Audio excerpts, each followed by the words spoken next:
Hi everyone, I'm Anthony O'Flynn. As we're all aware, mental health issues are increasing today in our society, and many people around us are suffering all kinds of challenges with their life that show up with the quality of mental health that they have, which really defines how we experience the world. And this issue of mental health, in my view, is only going to increase this year, particularly with Jupiter moving into Gemini later on in the year. And also the stress and tension in many ways are impacting on people in very different ways, such as finances, all these sorts of things, stress in relationships, all these sorts of things, which are only increasing. And we're looking at different ways as how we can combat and improve our mental health. Now, obviously there's a lot of techniques and tools and advice out there that's all good advice. You know, things like changing your diet, exercise, investing in connections with friends, family, having hobbies, doing things that are of meaning to us, managing our internet time, all these sorts of things, which are all helpful and all beneficial. But at the same time, in many ways, these are stopgap measures, and many people are trying these things and they're getting some good results. And this is what I'm seeing in my coaching practice as well, a lot at the moment. But to take that to the next level, we need to start to have a much more profound and deeper relationship with our soul. And this quality of soul power, which is something that I have been incorporating in our various retreats and workshops, and particularly last Easter, we really had this theme of soul power, which I'm going to continue this year at the Easter retreat, is so important because the challenges and the compressed evolutionary period that we're living through requires a much deeper understanding of our soul, a much greater intimacy with our soul.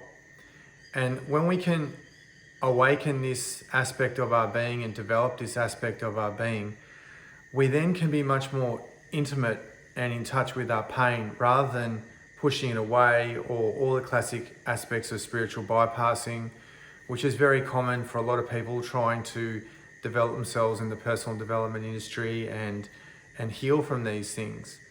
But the real question is, how are we going about that? Because if we're just paying lip service to mental health, like the corporations talk about improving people's mental health and well-being and these sorts of things, getting sunshine, getting outside in the nature, all these sorts of things, they're all important. But at a deeper level, at causality, the level of causality, where we understand the nature of cause and effect itself, then we can start to decode why we suffer, how we suffer, and what this experience is actually teaching us, what's the meaning of this experience, because this is the whole point of this, the fruits of this karma that we're experiencing in terms of mental health. And without it, without this attitude and looking at the problem from this point of view, we're not really getting to the depths of how we are actually supposed to navigate this experience of life without actually really coming to terms with the soul journey. Now, this level of causality, it takes us to a different level of understanding, because it makes us intimate with our suffering.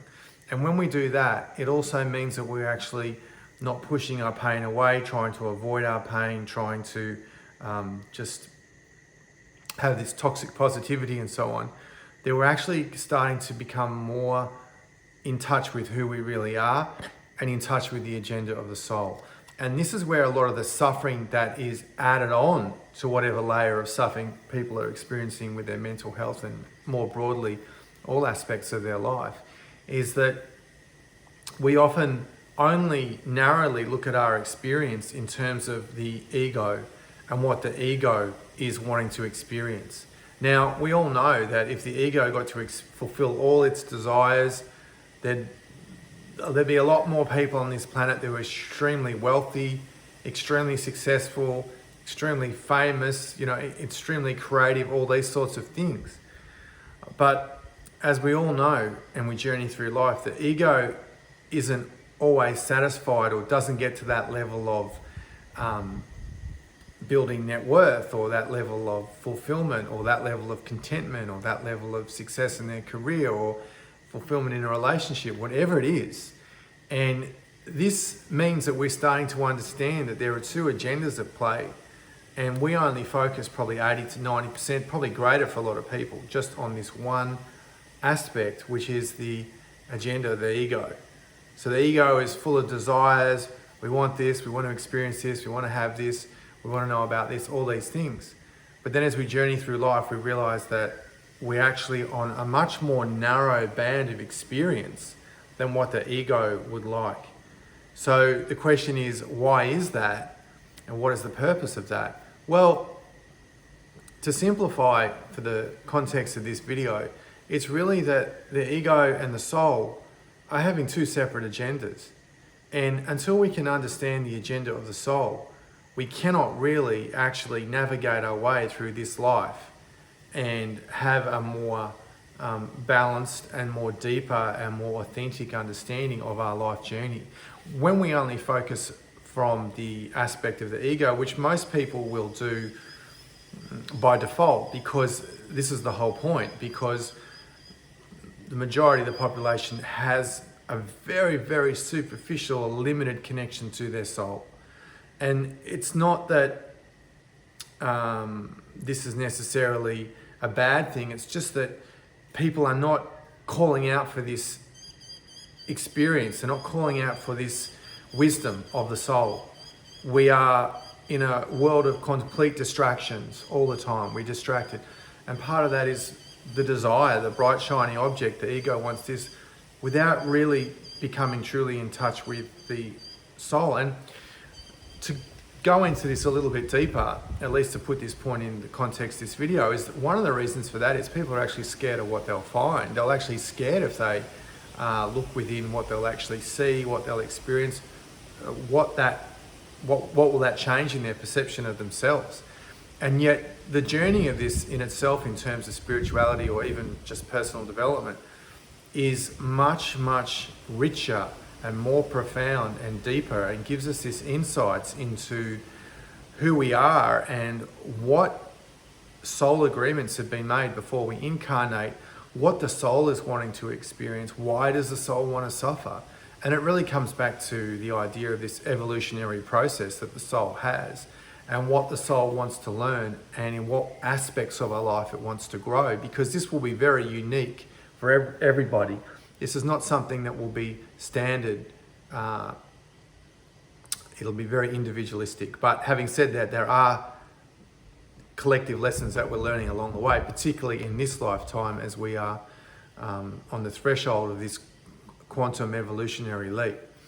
But the agenda of the soul is much different, and this is this eternal aspect of the soul, which is connected to the heart as defined through the 7 chakras in Tantric Yoga. And the name for the heart chakra in Sanskrit is Anahata chakra, and Anahata means unstruck, or indestructible in English. There's a translation. So it really is referring to something about the proximity or the connection, the relationship we have to our soul. And this is a very beautiful thing that for many of us just remains like a buried diamond that is never really discovered in this life, because we're too much living on the surface and too much in a state of distraction.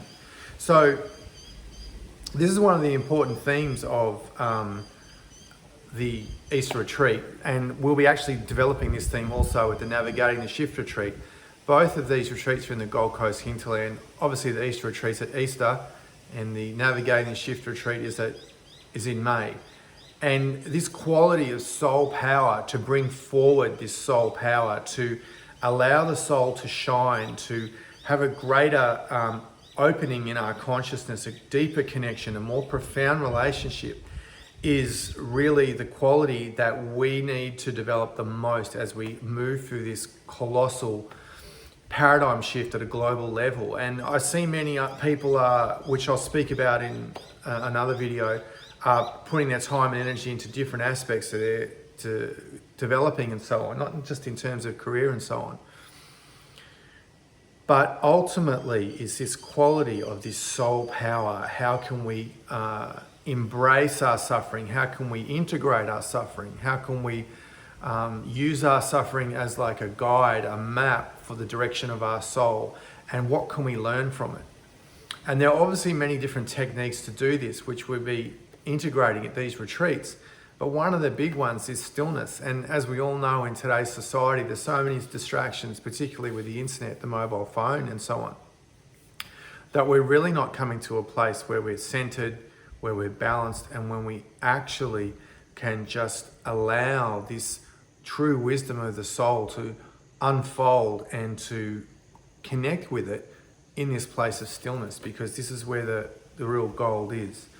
And so the right environment, the right techniques are so important for this integration, and at the same time changing our relationship with the thinker itself, with the incessant thoughts, with the inner critic, all these things that really define many people's form of suffering that they have with the mind, and not actually understanding the mechanisms of the mind itself is also a very big limitation many of us have.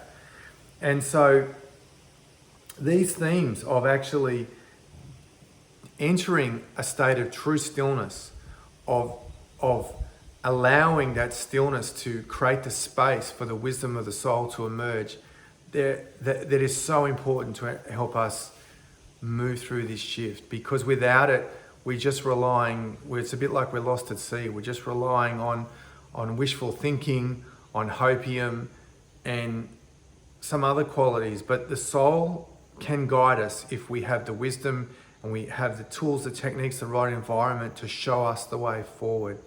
And then we're not comparing our lives to other people anymore. We're not comparing our journey to other people.